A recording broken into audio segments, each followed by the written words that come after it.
Bueno, ahora pasamos al texto de Santo Tomás, capítulo 5. Separada quiere decir que existen fuera de la materia. El sentido quiere decir que existen sin materia, no necesitan de la materia para existir. Corresponde ahora determinar el modo en que la estructura inteligible esencia está en la sustancia separada de la materia. Cuando se dice sustancia separada, se quiere decir separada de la materia, simplemente, que existe sin materia. Es decir, el alma, la inteligencia separada, no está condicionada en su ejercicio por el conocer sensible. Es decir, el primer rasgo de las inteligencias separadas es que el ejercicio de ellas, es decir, la actividad cognoscitiva de esas esencias no está condicionada por el conocimiento sensible, como acontece con nosotros. En nosotros todo conocimiento comienza por los sentidos. Antes de conocer, el alma es una tabla rasa, que solo está en aptitud, en potencia de conocer, de entender todo el ámbito del ser, pero que no conoce actualmente nada. Ahora, para conocer hace falta la acción de los sentidos, el conocimiento sensible. Y ya en el primer acto, digamos, de percepción sensible, cuando realmente comienza a percibir un niño, a percibir, digamos, clara y distintamente los objetos, ya está funcionando el intelecto abstractivo. Ya está captando, digamos, tiene esa, se hace presente, se actualiza la inteligencia, el ser. El ser en su identidad, el ser como un algo, el ser como un algo, como cosa. Y no en una forma explícita, pero como identidad consigo mismo. Es decir, como podríamos decir, en el hombre, en cuanto empieza a funcionar cumplidamente el conocimiento sensible, ya está actuando la inteligencia. Y aquí la inteligencia actualizando el ser, o sea, la esencia. Primero de un modo global, más confuso, más indeterminado, etc.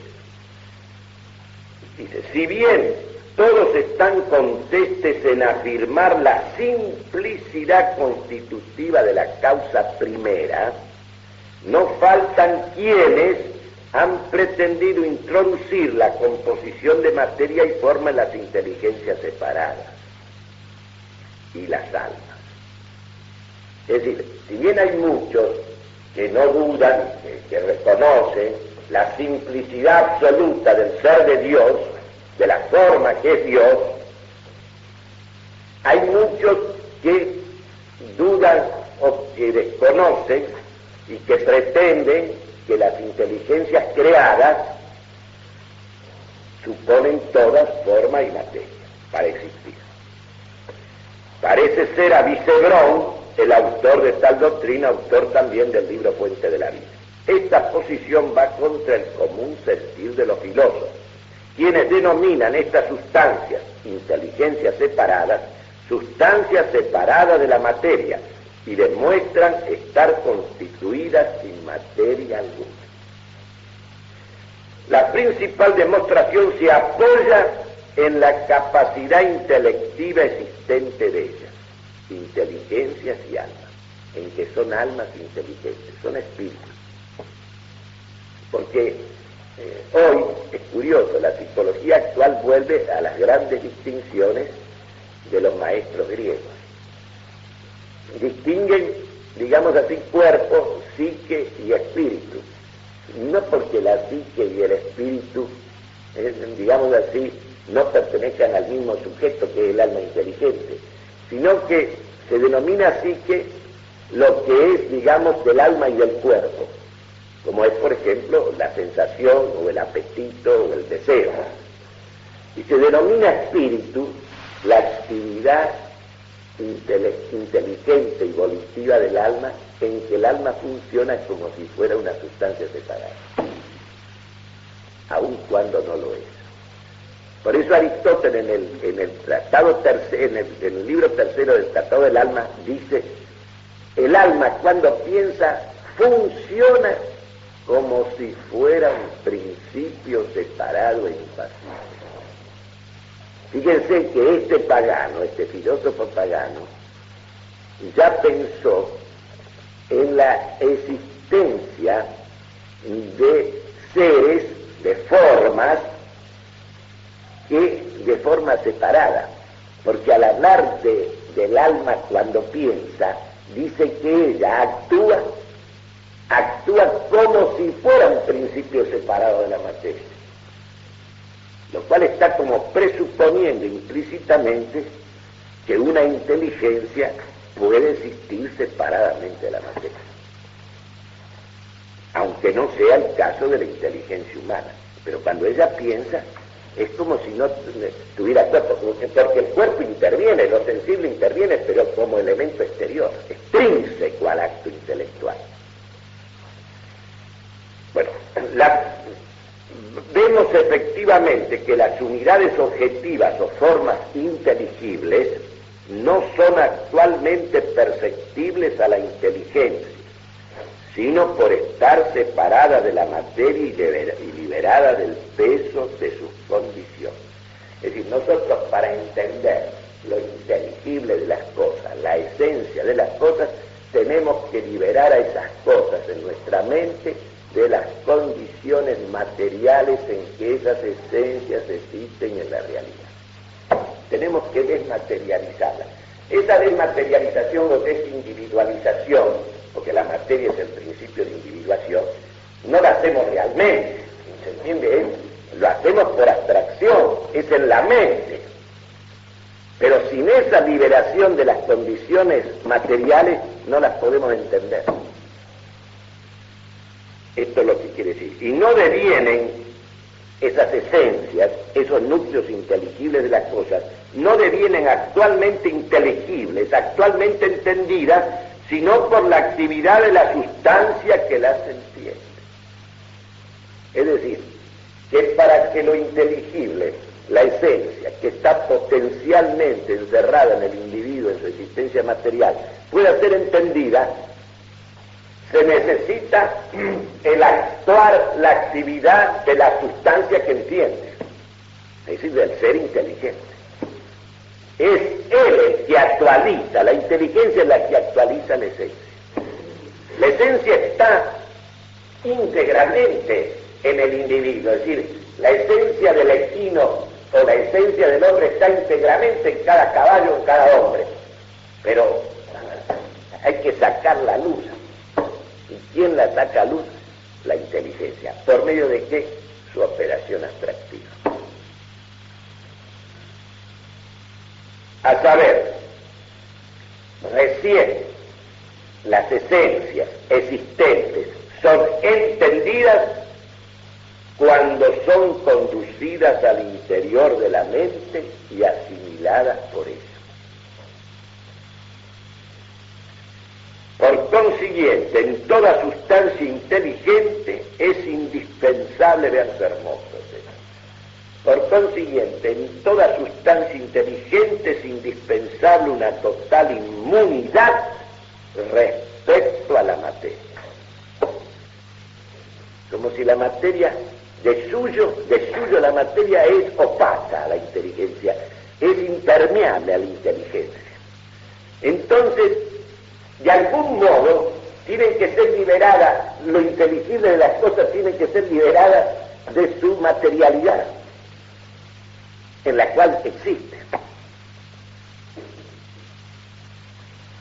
Esta es otra manera de poner de manifiesto que el conocimiento intelectual es tanto más rico, más perfecto, cuanto más inmaterial es la sustancia inteligente. Hay una relación directa entre inteligencia o conocimiento e inmaterialidad.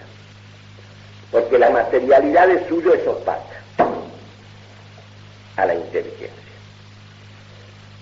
Entonces, de suerte, pero volvamos al texto porque tenemos que verlo entero. Por consiguiente, en toda sustancia inteligente es indispensable una total inmunidad respecto a la materia, de suerte que ni la tenga como parte constitutiva esencial suya, ni sea para la materia como principio formal impreso, cual acontece en las formas materiales.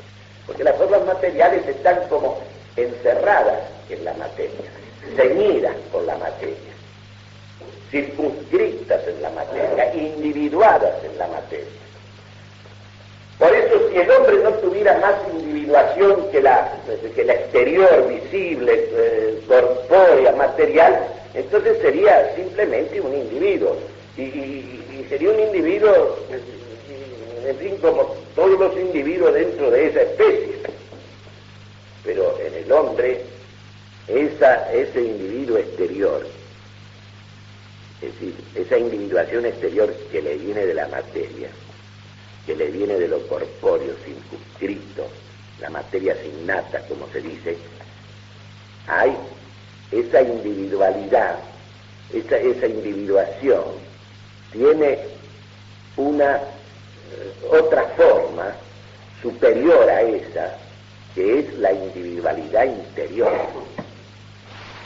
Y esa individualidad interior no es que sea, en la realidad es inseparable de la otra, ¿no se me explico?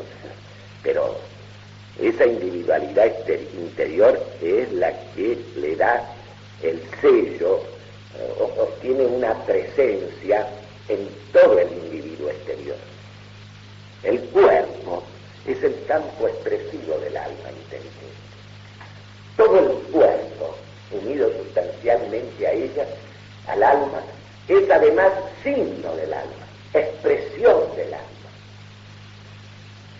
Porque no solamente la palabra, la voz es, en fin, todo lo que está en el espíritu está en la voz, nada, pero está en todo el rostro, en todo el cuerpo. Todo el cuerpo es un campo expresivo del alma. Cuando Dante dice, refiriéndose a una caída, como cuando nosotros en realidad, cuando en fin, una persona cae del caballo, cae simplemente, dice, cade come un corpo morto cade. Si cade como si no fuera nada más que materia bruta, no sé, como si no fuera más que un cuerpo inerte. Pero cuando es un jinete como es debido y el caballo da una costalada, él cae como si saltara, conduciéndose en la calle.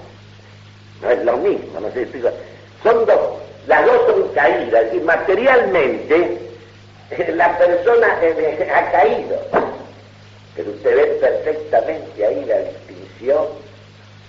distinción en el mismo ser del individuo y de la persona.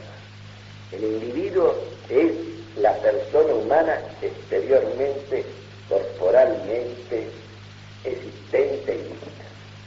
Y la individualidad o la persona es ese mismo ser existente, esa misma esencia existente, vista interiormente. Por eso, yo puedo decirle, el alma ¿qué es? El hombre interior, como dice Santo Tomás. ¿Y qué es el cuerpo? El hombre exterior. Hablo del cuerpo humano, ¿se entiende? El cuerpo de cada uno de nosotros es el hombre exterior.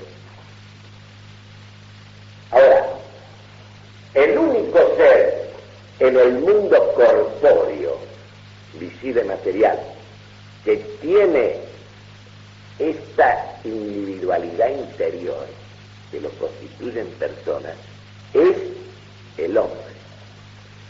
Por eso el hombre posee realmente un mundo interior.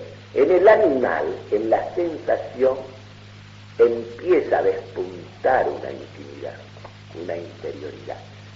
Pero esa interioridad está supeditada a lo exterior. La diferencia entre el animal y el hombre es que en el animal que siente, y que se mueve desde sí mismo por impulsos instintivos o por apetitos, por apetencias, es, digamos, lo interior que ya despunta en su alma sensitiva, está totalmente subordinado, supeditado a lo exterior y corpóreo. Y por eso el animal pasa de una sensación a la otra, no la hace suya en una reflexión, no toma posesión de ella. El hombre no solamente siente, sino que sabe que siente. Es una diferencia, no es una diferencia de grado entre el mero sentir del animal supeditado a la excitación, al estímulo exterior inmediato, que este sentir del hombre en que él siente y a la vez sabe que siente. Ahí ya está la presencia de la inteligencia, informando el acto de sentir. Por eso ya en el puro campo sensible ya aparece la contemplación intelectual.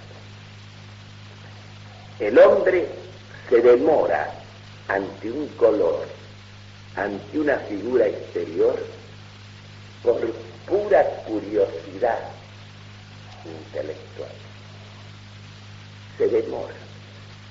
Es decir, ya ahí hay algo que denota la inmaterialidad de la inteligencia. Al margen de cualquier, digamos así, de cualquier provecho, de cualquier partido que se pueda hacer, es decir, de cualquier exigencia práctica, hay ya un lujo contemplativo en el mismo campo de la percepción sensible en el hombre. Por eso, cuando nosotros estudiamos la sensación en el hombre, si nosotros la estudiamos realmente como corresponde, en su integridad de ser, no podemos dejar de considerar esta presencia de la inteligencia, ¿no?, que hace de la sensación un signo y un símbolo. Observen ustedes todos los pueblos del mundo, las preferencias por determinados colores. No es casual, no es casual. Yo recuerdo una vez una dama ya es decir, no de avanzada edad, pongamos ya de 50 años,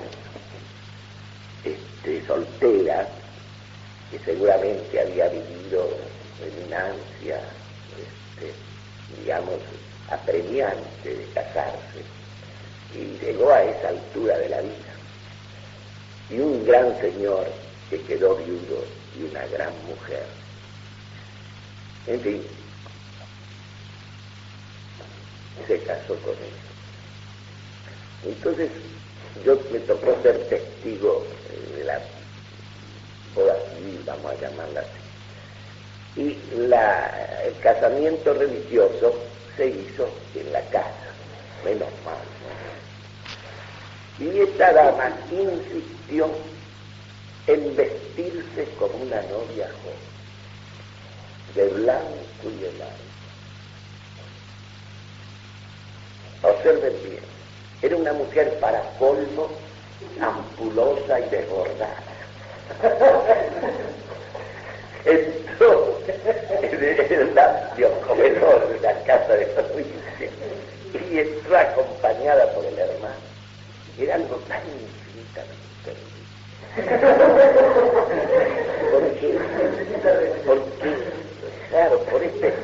porque el hombre, la sensación en el hombre es una cosa que está informada por la inteligencia también. Trasciende, tiene ello un valor más allá del mero color que usted tiene delante de los ojos. Hay una proporción, hay una adecuación a la edad, a la situación, a todo. La reina quiso, posiblemente sería una doncella, perdón, una doncella, no lo dudo.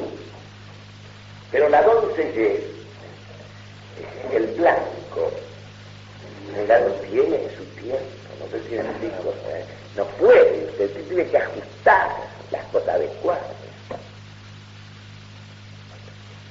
Esto es importantísimo porque, por ejemplo, ese día ese sacerdote que estaba vestido, no sé con qué, era un saco blanco, una cosa atada por un cordón, ¿no? Una cosa imposible de comprender, ¿no? Entre el estado sacerdotal de él y porque cuando Aristóteles habla de la categoría hábito hay que tenerla muy en cuenta, porque esa categoría hábito comprende toda la gama de los hábitos, de los modos de ser, de esos modos permanentes de ser adquiridos. Hay una correspondencia siempre entre lo exterior y lo interior que no debemos nosotros dejar de tener en cuenta nunca. Perdonen que haga estas aclaraciones, pero ayudan a entender, creo yo, ¿no? Bueno, dice, el reparo siguiente no tiene validez. No toda materia impide la inteligibilidad, sino solo la materia corporal. Claro, porque materia se dice también en otro sentido, como aquel principio del género. Cuando, por ejemplo, pensamos en el concepto la carne o el cuerpo, lo pensamos así genéricamente, pero el cuerpo efectivo, el cuerpo real de suyo, el cuerpo material, es un impedimento, es decir, es un obstáculo en el sentido de que es opaco a la inteligencia. La materia de suyo es opaca a la inteligencia. ¿De dónde le viene la opacidad de la materia a la inteligencia? Precisamente que de suyo carece de forma.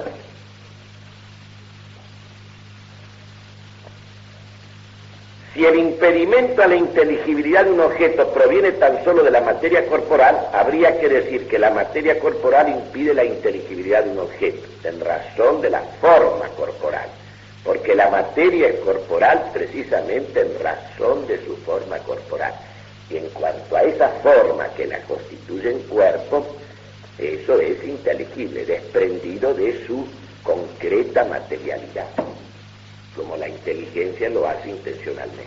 Esto es, sin embargo, inadmisible, porque precisamente la forma corporal, estructura objetiva inteligible que expresa la unidad cuerpo, se hace actualmente inteligible o perceptible al entendimiento como las demás formas cuando es atraída de la materia.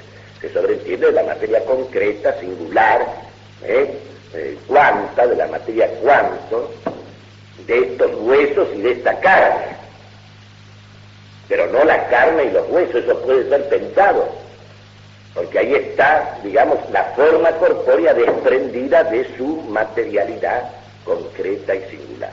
Por consiguiente, en el alma o inteligencia separada no hay composición de materia y forma, entendiendo el principio material como en las sustancias corporales. Hay en ella tan solo, en las inteligencias separadas, composición de forma, estructura esencial y existencia. O sea, composición de esencia y existencia. Por eso, en el comentario a la 9ª proposición del libro de Causi se lee: la inteligencia es posesión de forma y existencia. En el texto, forma equivale a la misma actividad o naturaleza simple. Es importante, fíjense la trascendencia que tiene la distinción de esencia y existencia, la distinción real. Si nosotros la desconocemos, resultaría que en el caso de los ángeles, las inteligencias separadas serían esencias que serían su puro existir, es decir, que serían existentes por sí mismos. Y entonces estaría prescindiendo ahí, subsistiendo por sí misma, estaría prescindiendo de la causa primera. No serían una cosa dada. Todo lo dado, que es todo lo natural, y los ángeles son naturaleza también como nosotros, solo que son inmateriales, ellos incluyen también esta composición.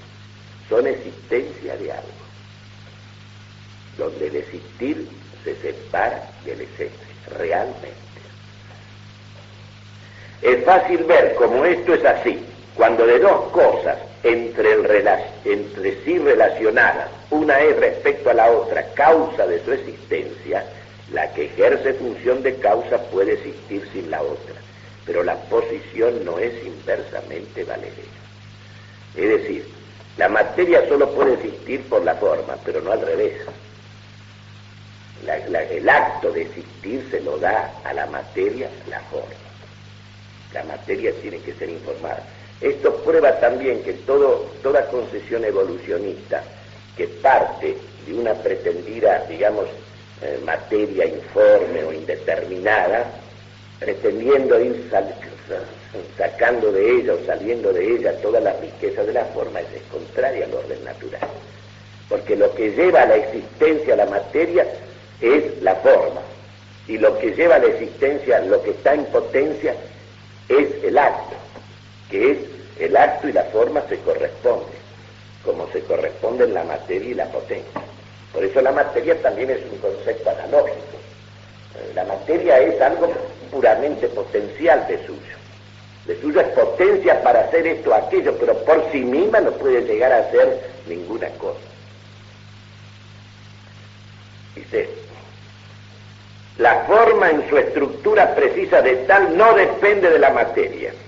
Si hay formas, estructuras esenciales que no pueden existir sino en la materia, esto proviene de su grado, mayor o menor, de alejamiento respecto al primer principio, que es acto puro, estructura puramente actual y primera. Claro, hay formas que no pueden existir por sí mismas, son todas las formas que existen materialmente. Ahora, estas formas que necesitan de la materia para existir son las que se multiplican en los individuos de la misma especie. Por eso las formas angélicas, que tienen el poder, es decir, cuyo sujeto está en ellas mismas, aunque no existen por sí mismas en primera instancia, no, porque el acto de existir lo reciben como lo recibe toda criatura. En ellas, digamos así, no hay multiplicidad, no hay pluralidad de individuos. Digamos, las inteligencias separadas son exclusivas, son únicas. No hay más que una en cada especie, si hablamos así. Porque el principio de multiplicación de los individuos, de los seres individuales, es la materia. Y en el hombre también, por la materia, digamos, el principio que la materialidad explica la multiplicación por un lado, y hay otra cosa que le explica, y es que en realidad la creación del alma de cada uno es una creación directa y única. Ahora, aquí se combinan las dos cosas. Por un lado, digamos, la multiplicación de los individuos, por vía, que yo la puedo ver desde el punto de vista de la materia como principio de individuación, y que la generación carnal, digamos, la parte carnal la documenta. Y por otro lado, hay una multiplicación que es, digamos así, obra directa de Dios, porque el alma, por ser inteligente, en alguna medida el alma de cada uno es también única. No sé si me explico. Hasta por ese carácter de inteligencia, y teniendo en cuenta que ella, por su actividad más alta, el alma humana, funciona como un principio separado, ¿no? Participa de esa individualidad superior, que es la individualidad de las inteligencias, de los seres puramente espirituales, que son únicos en cada especie. En el hombre se da esta coincidencia. En el hombre hay un doble horizonte. No sé si él está, como dice Santo Tomás, a él lo podemos ver, ¿cómo podríamos decir? A él lo podemos ver desde el ángel y desde el animal. Y como inteligencia ella, cada uno de nosotros, cada una de nuestras almas es única. Y por ella cada uno de nuestros cuerpos también es único. De manera que hay en el hombre, como participa del mundo material, del mundo corpóreo, hay la multiplicidad de los individuos. Y en tanto participa del mundo angélico en cierta medida, hay esta individuación exclusiva de cada uno por obra de su alma creada directamente por Dios. Si no, no tendría sentido hablar de la persona singular y del destino eterno de cada persona. Porque, y además de esto, ahora, lógicamente, el alma, ¿cómo podríamos decir? Impregna, penetra, hace de tal modo suyo su cuerpo, que, digamos así, va estableciendo, el cuerpo va siendo algo sí que el alma necesita para expresarse, pero algo enteramente espiritualizado, penetrado de interioridad. Cuanto más, digamos así, la persona se desarrolla y se perfecciona y se hace más ella misma. Pero él es un horizonte de mundos. En la perspectiva material, corpórea, asistimos a esta multiplicación de los individuos corporales, esta multiplicación corporal. Desde el punto de vista de la inteligencia, de la vida interior de la persona, aquí no es que las personas, cada persona engendra a otra persona, no. Lo que nos hace persona no es generación de los padres a los hijos. Ese principio nos viene directamente de Dios, nos enseña nuestra fe. Y por eso hay cosas que son impresionantes. Usted puede señalar en el hombre muchas cosas hereditarias, no sé si me explico, que le vienen de los padres, como disposiciones, etc. Y hay cosas que señalan distancias abismales. Usted ve a veces cosas increíbles. Una riqueza, digamos, en un individuo que no tiene nada, que uno comprende como es hijo de esos padres, perdónenme que hable así. Porque el alma, y por eso también la educación es una cosa limitada. ¿Cómo explica usted, por ejemplo, varios hijos creados en el mismo ambiente, que han recibido los mismos ejemplos, las mismas costumbres, en fin, que han sido tratados lo mismo, en el mismo medio, son tan distintos? Además, es como pasa en la historia, De repente aparecen esas personalidades que la gente quiere darle toda clase de explicaciones, no te explico por antecedentes de eso, por el medio que estuvo, por la cultura que recibió, por la cosa. Y resulta que son gigantes, que son cosas extraordinarias, que salen de toda medida. Usted lo puede explicar por continuidad, por sucesión, por procedencia, y otros hombres no. Es como se dice, por ejemplo, hablando de lo que se llama el milagro griego, no tiene antecedentes. Habrá, digamos, griego que habrá valido de materiales, de cultura, venido de aquí y allá, claro que sí, pueblos navegantes iban de un lado al otro, estaban en contacto con otras culturas y con otros hombres.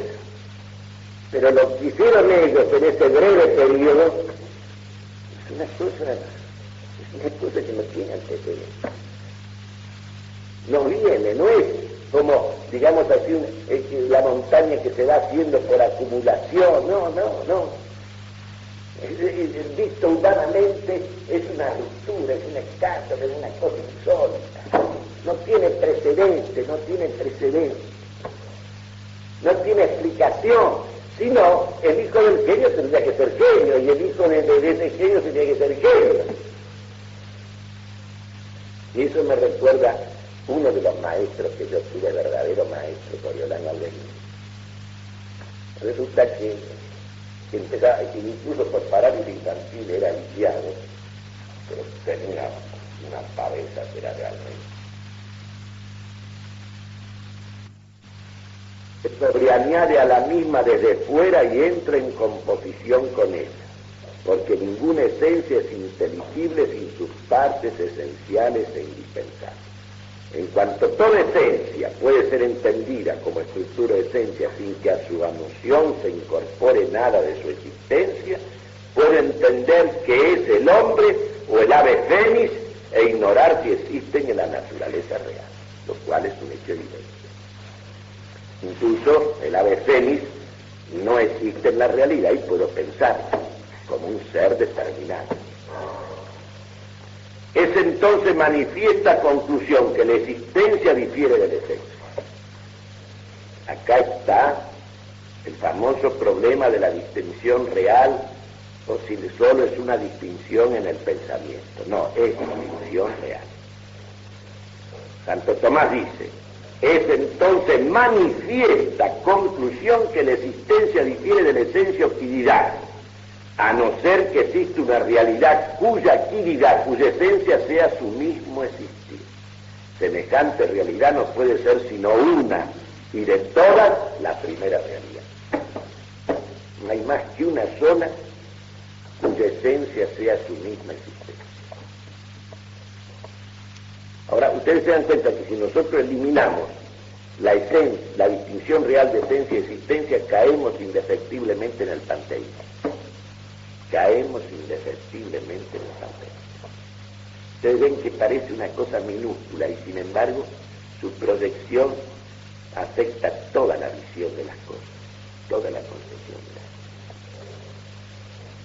Esto es fundamental, pues es imposible la plurificación de una realidad sin la visión de una diferencia.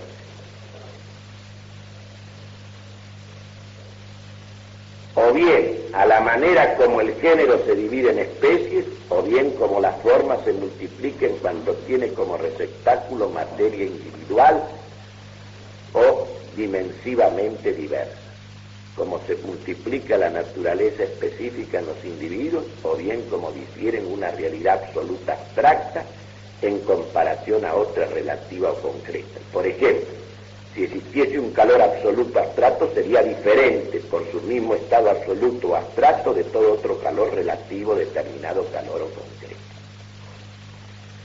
Si existe una realidad que sea existencia pura, sin potencialidad o devenir de ninguna especie, de tal manera que su existir sea subsistente, semejante existir no soporta añadidura de una diferencia, porque entonces ya no sería existir puro, sino su existir, y además una forma o determinación. Por eso, porque el ángel no es puro existir, hay diferencias entre los seres angélicos. Todos son existencias de alguien. No son su misma existencia. El ángel no podría decir con propiedad, yo soy el que soy. O no podríamos decir de él, es el que es. Es algo, es alguien, mejor dicho. Porque hay diferencias en los ángeles que los difieren a uno y otro. El ser absoluto no incluye ninguna diferencia entre lo que es y su acto de existir. Es su misma existencia y no puede ser más que uno y único. Dice, si existiese una realidad que sea existencia pura, de tal manera que su existir sea subsistente, semejante existir no soporta ni añadidura de una diferencia, porque entonces ya no sería existir puro, sino su existir, y además una forma o determinación, como pasa en nosotros y como pasa en los ángeles. Mucho menos puede padecer añadidura de materia, pues sería una realidad material y no un existir subsistente. Por consiguiente, una realidad que sea su propio existir no puede ser sino única. Igualmente se concluye que en toda otra realidad, naturaleza o forma, es otra que su existencia. Entonces fíjense cómo insiste Santo Tomás en esta distinción real de esencia y existencia.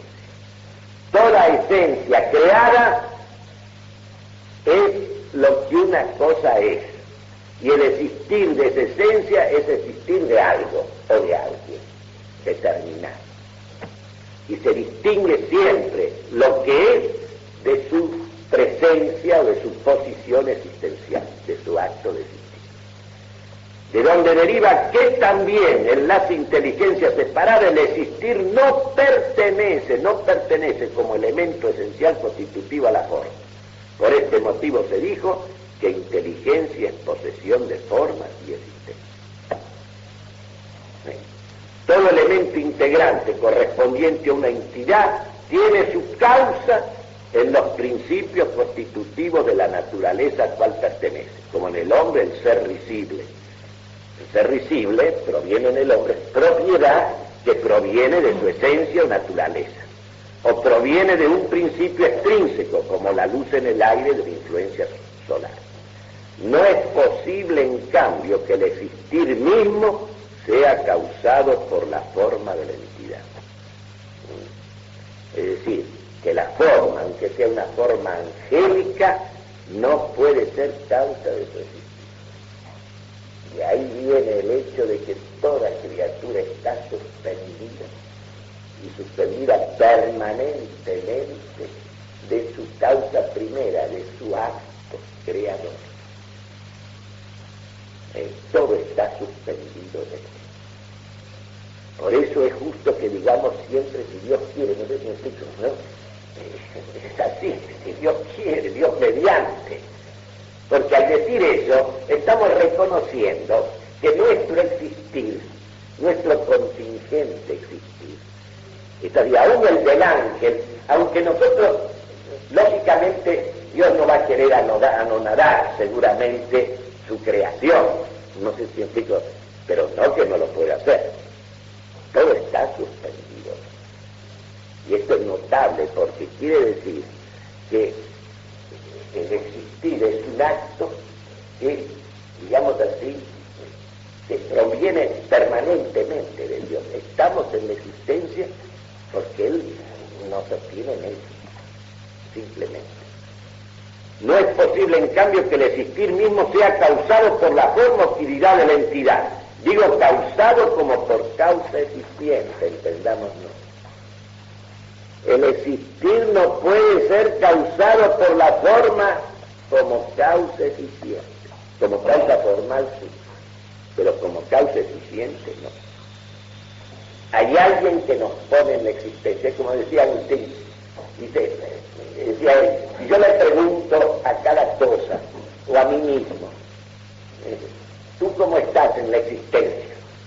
Alguien puede responder, yo me he puesto a mí mismo en la existencia. Todas las criaturas van a responder que están en la existencia por alguien que lo ha puesto en eso.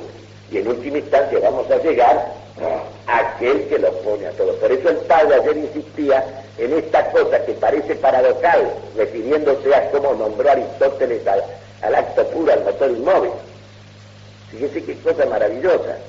El motor que todo lo mueve, causa eficiente de todo lo que existe, es inmóvil. Porque si él fuera móvil, en cualquier medida que lo fuera, ya habría otro que lo mueve. Entonces ustedes fíjense la coincidencia maravillosa de que la más perfecta actividad es la más pura inmovilidad. Y es así nomás. El motor que todo lo mueve es inmóvil. El motor que todo lo mueve es inmóvil.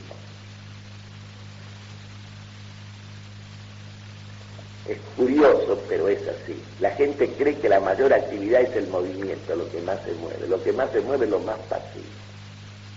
Es lo menos ser de todo. El movimiento es siempre una actividad incompleta, paso de la potencia al acto. El acto puro es inmóvil. Fíjense ustedes cómo la razón natural del hombre llegó a pensar a Dios como supremo motor absolutamente inmóvil. Y es así nomás.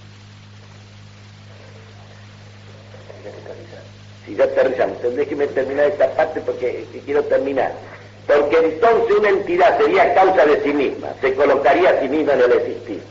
¿Se dan cuenta ustedes que todo lo creado no puede ser de ninguna manera ningún ser creado, un ser que se pone a sí mismo en la existencia? Su causa eficiente está fuera de él, es trascendente a él, lo cual es imposible. Luego, en toda entidad cuyo existir es otro que su naturaleza, que es su esencia, su existir proviene de otro. Por eso se dice existir es estar fuera de la causa, fuera en cierto sentido, porque esa causa que te ha puesto en la existencia te sigue manteniendo en ella. Y si no estuviera suspendida de ella, ¿a dónde caerías si te suelta de veras? Caerías a lo único que en ti viene de ti mismo, que es nada. ¿Bien? Ya no nadaría. Este es el asunto. Y vamos a dejar acá.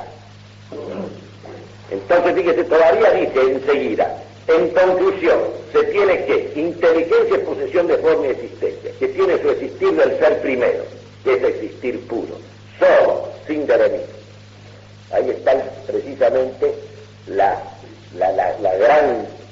el ateísmo implícito en el progresismo, porque cuando se pretende que el ser absoluto deviene, en cualquier forma que se diga que él deviene propiamente, estamos ya incluyendo en él potencia y acto, ¿no? Y además supeditándolo a él, a alguien, a otro que lo muere a él, porque en principio es así.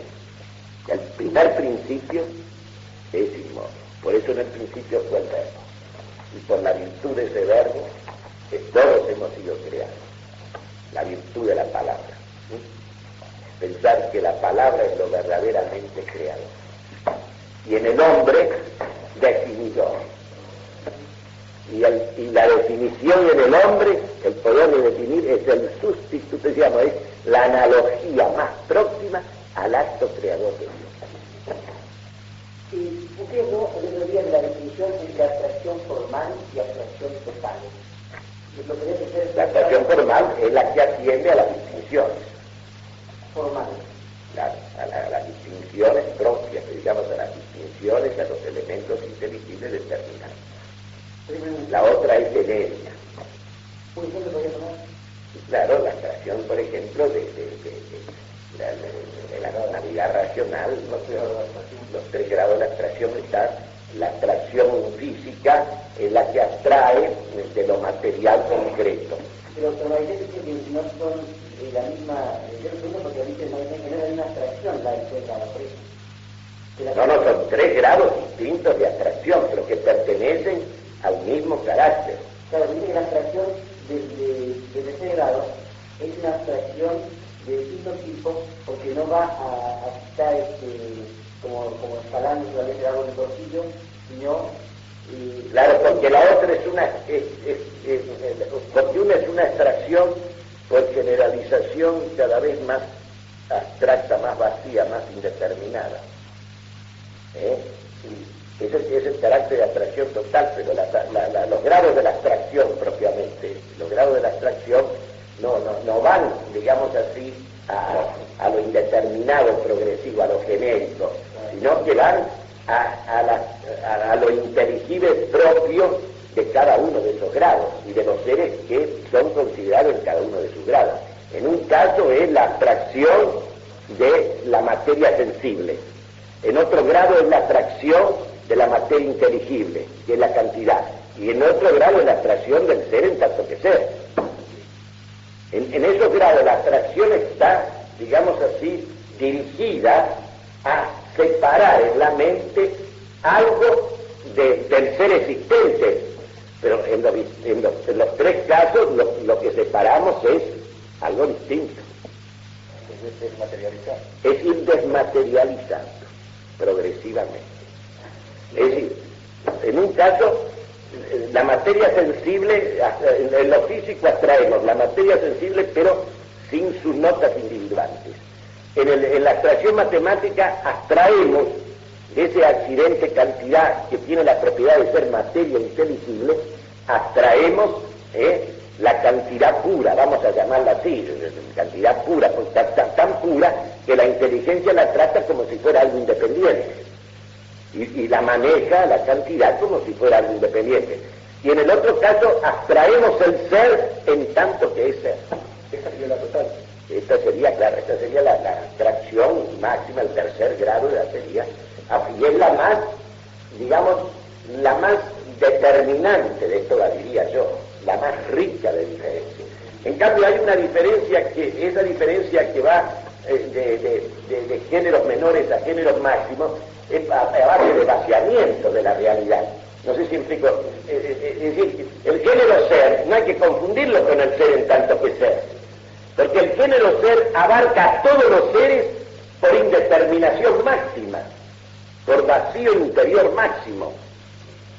Se dan cuenta, por vacío interior máximo. En cambio, el ser tanto que ser abarca la realidad principalísima de cada cosa, lo que hace que toda cosa sea el ser que es, el fundamento de la realidad. Por eso podríamos considerar, se consideran en ese ser, hay tres propiedades trascendentales. Es universal, es decir, ese ser está en todo ser, pero considerado de otro modo que cuando yo lo considero como simple género en abstracto, porque digamos, ser se aplica a todo cuanto hay, todo es ser, pero mientras yo lo aplico así genéricamente, es unívoco, no sé si lo explico, es una aplicación unívoca del ser a todos los seres. Los nombra todo a fuerza de indeterminación, no sé si a fuerza de indeterminación. En cambio el ser, en tanto que ser, nombra a cada cosa apuntando sí a algo que es lo mismo en todas, pero apuntando a aquello que constituye su última distinción. Porque la idea que responde con esto que usted acaba de decir recién a la objeción de los que atacan la metafísica, confundiendo, claro, o haciendo el objeto del ataque, el ser lógico puede decir como diciendo el objeto de la metafísica en su país no sirve para nada. ¿No? Claro, porque se ocuparía del ser vaciado de contenido inteligible, vaciado de diferencia, y es todo lo contrario. La metafísica se ocupa de las supremas distinciones, de las últimas distinciones del ser. Digamos así, va hacia aquello que constituye lo realísimo de lo real. No sé si me explico, lo digo así para decirlo de alguna manera, porque precisamente sobre la base de ese fondo común, todos son seres, pero no son igualmente seres.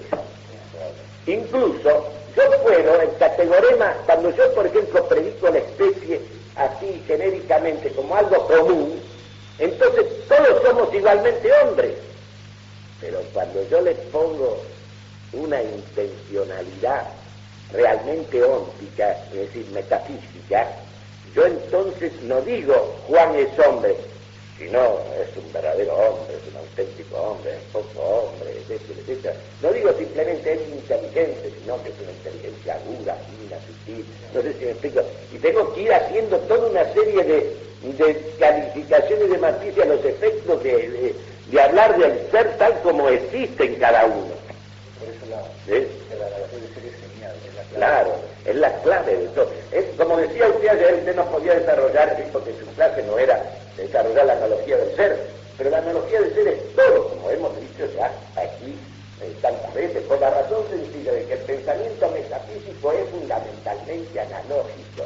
Por eso no es simplemente la intencionalidad lógica en el pensamiento metafísico, no es, digamos así, abarcar todas las cosas por indeterminación progresiva. No sé si explico cómo hacemos, como pasa en el árbol de Porfirio. No sé si explico, si usted llega a la idea de ser, hay que distinguir entre la idea genérica de ser y la idea metafísica analógica de ser. Son cosas completamente distintas.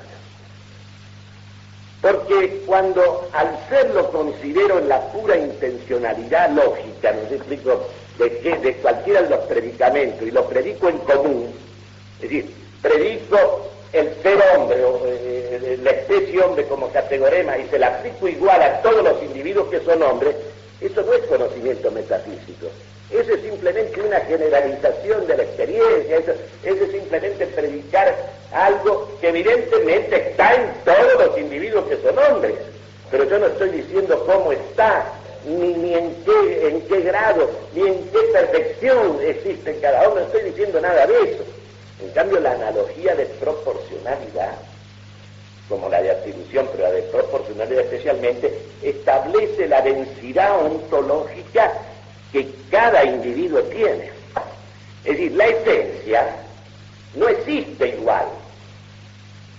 Como esencia estoy hablando. No estoy hablando de que usted sea morocho, alto, bajo, ¿verdad? Estoy hablando de precisamente en ese almirante Cervera, el ser hombre no era ser uno de tanto, es decir, no le podemos aplicar el categorema especie, a Cervera es hombre, como decimos de Juan de los Palotes, que es hombre. No, es ser un hombre que tenía la plenitud del ser. Yo le quiero decir esto porque tenemos que despojar, esto tiene una importancia enorme, porque nosotros tenemos que distinguir el modo en que opera la intencionalidad lógica cuando forma los predicables, ¿me entiende? Entonces, lógicamente, los reviste de ese carácter de unidad y de comunidad, pero ahí estamos en una abstracción que no va, digamos así, es decir, en que la intencionalidad lógica no aparta las últimas diferencias, no distingue, sino que más bien va removiendo las distinciones, ¿no? Y va llegando de esa manera al género ser como un género máximo de extensión y el más pobre de comprensión de todos, el más pobre de contenido. Si eso fuera el pensamiento metafísico, sería una charlatanería vacua. ¿Es cierto?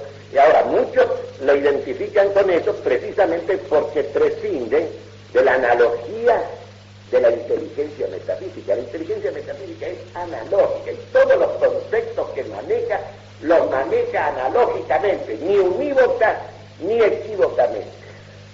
Cuando nosotros utilizamos unívocamente los conceptos, los estamos actuando prescindiendo de las distinciones reales de las cosas.